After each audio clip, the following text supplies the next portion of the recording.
매일 아침 하나님과 함께 누리는 하늘의 양식, 오늘 만나. 사울이 다윗에게 이르되 내 맏딸 메랍을 내게 아내로 주리니 오직 너는 나를 위하여 용기를 내어 여호와의 싸움을 싸우라. 이는 그가 생각하기를 내 손을 그에게 대지 않고 블레셋 사람들의 손을 그에게 대게 하리라.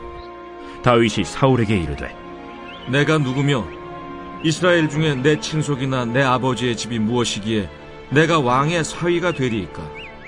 하였더니 사울의 딸 메랍을 다윗에게 줄 시기에 무홀라 사람 아드리엘에게 아내로 주었더라. 사울의 딸 미갈이 다윗을 사랑하매 어떤 사람이 사울에게 알린지라. 사울이 그 일을 좋게 여겨 스스로 이르되 내가 딸을 그에게 주어서 그에게 올무가 되게 하고 블레셋 사람들의 손으로 그를 치게 하리라. 이에 사울이 다윗에게 이르되 내가 오늘 다시 내 사위가 되리라. 사울이 그의 신하들에게 명령하되 너희는 다윗에게 비밀히 말하여 이르기를 보라, 왕이 너를 기뻐하시고 모든 신하도 너를 사랑하나니 그런즉 내가 왕의 사위가 되는 것이 가하니라 하라. 사울의 신하들이 이 말을 다윗의 귀에 전하매 다윗이 이르되 왕의 사위 되는 것을 너희는 작은 일로 보느냐? 나는 가난하고 천한 사람이다. 사울의 신하들이 사울에게 말하여 이르되 다윗이 이러이러하게 말하더이다 하니 사울이 이르되 너희는 다윗에게 이같이 말하기를 왕이 아무것도 원하지 아니하고 다만 왕의 원수의 보복으로 블레셋 사람들의 포피 100개를 원하신다 하라. 이는 사울의 생각에 다윗을 블레셋 사람들의 손에 죽게 하리라 함이라. 사울의 신하들이 이 말을 다윗에게 아뢰매 다윗이 왕의 사위 되는 것을 좋게 여기므로 결혼할 날이 차기 전에 다윗이 일어나서 그의 부하들과 함께 가서 블레셋 사람 200명을 죽이고 그들의 포피를 가져다가 수대로 왕께 드려 왕의 사위가 되고자 하니 사울이 그의 딸 미갈을 다윗에게 아내로 주었더라. 여호와께서 다윗과 함께 계심을 사울이 보고 알았고 사울의 딸 미갈도 그를 사랑하므로 사울이 다윗을 더욱 두려워하여 평생에 다윗의 대적이 되니라. 블레셋 사람들의 방백들이 싸우러 나오면 그들이 나올 때마다 다윗이 사울의 모든 신하보다 더 지혜롭게 행하매 이에 그의 이름이 심히 귀하게 되니라. 하나님은 사울을 대신하여 다윗을 이스라엘의 왕으로 세우기 위해 그에게 기름을 부으십니다. 하나님은 다윗과 함께 하셨습니다. 하나님의 영이신 성령을 통해 다윗을 감동케 하셨고 그의 삶을 친히 인도하셨습니다. 하나님은 다윗을 통해 여호와의 전쟁을 수행하십니다. 하나님의 구원하심이 칼과 창에 있지 않고 모든 전쟁이 여호와께 속한 것임을 다윗을 통해 보여주시는 것이죠. 블레셋의 장수인 골리앗이 쓰러졌습니다. 하나님은 다윗과 함께 하셨고 모든 전쟁을 승리로 이끄십니다. 다윗을 통해 하나님의 은혜가 이스라엘 가운데 임하고 있는 것이죠. 하나님의 통치와 다스림이 다윗을 통해 실현되고 있는 것입니다. 사울을 이어 장차 이스라엘의 왕으로 세워질 요나단은 하나님의 통치와 다스림이 다윗을 통해 실현되고 있음을 바라보며 자신의 권리와 또 자격을 내려놓습니다. 그가 장차 왕으로서 가져야 할 모든 지위와 또 권리를 다윗에게 이양하고 있는 것이죠. 하지만 사울은 달랐습니다. 다윗을 향한 백성들의 관심이 매우 불쾌했습니다. 다윗을 의심하고 시기합니다.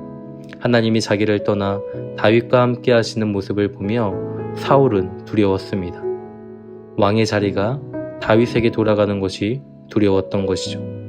왜냐하면 그가 누리고 있는 모든 것이 이미 자신의 소유가 되어버렸기 때문입니다. 그의 지위는 더 이상 하나님의 것이 아니라 자신의 것이 되어버렸던 것이죠. 사울은 더 이상 하나님의 통치와 또 다스림 받기를 거부합니다. 자신의 것이라고 여겨진 모든 것을 지키기 위해 인간의 슬스와 지혜를 동원합니다. 본문 17절 말씀을 보면 사울은 다윗에게 자신의 맏딸인 메랍을 아내로 주겠다고 약속합니다. 대신 나를 위해 용기를 내어 여호와의 싸움을 싸우라고 말하고 있죠. 다윗의 용맹함을 확인하고 싶은 것처럼 보이나 그보다 다윗을 블레셋 사람들의 손에 죽게 하려는 술수가 담겨 있었습니다. 그러나 다윗은 이를 사양하죠. 그러자 이번엔 딸 미갈을 다윗에게 아내로 주겠다고 사울이 약속합니다. 그러나 여기에도 사울의 인간적인 술수와 지혜가 숨어 있습니다. 딸 미갈을 아내로 주는 조건으로 원수인 블레셋 사람들의 포피 100개를 베어오라고 다윗에게 제안하고 있는 것이죠. 원수인 블레셋에게 복수도 하고 블레셋 사람들의 손에 다윗을 죽게 하려는 계략이 숨어 있습니다. 그러나 이 모든 계략은 실패로 돌아가게 되죠. 다윗은 블레셋 사람 200명을 죽이고 그들의 포피를 가져왔을 뿐 아니라 미갈을 자신의 아내로 맞아 정치적인 유익까지 얻게 됩니다. 사울의 어리석은 지혜와 술수가 다윗에게 임하였던 하나님의 은혜와 지혜를 이길 수 없음을 보여주는 것이죠. 지으신 모든 만물을 경영하시는 하나님의 지혜와 은혜를 막을 수 있는 것은 아무것도 없는 것입니다. 하나님의 지혜가 때로는 어리석고 미련한 것처럼 여겨질 때에도 만유를 경영하시는 하나님의 지혜는 모든 인간의 능력과 지혜와 술수를 넘어 역사하십니다. 고린도전서 1장 25절 말씀에 하나님의 어리석음이 사람보다 지혜롭고 하나님의 약하심이 사람보다 강하다라고 말씀합니다. 따라서 우리의 모든 지혜와 술수를 내려놓고 하나님의 지혜를 의지해야 합니다. 하나님의 지혜를 의지한다는 것은 하나님의 왕되심을 인정하는 것을 말합니다.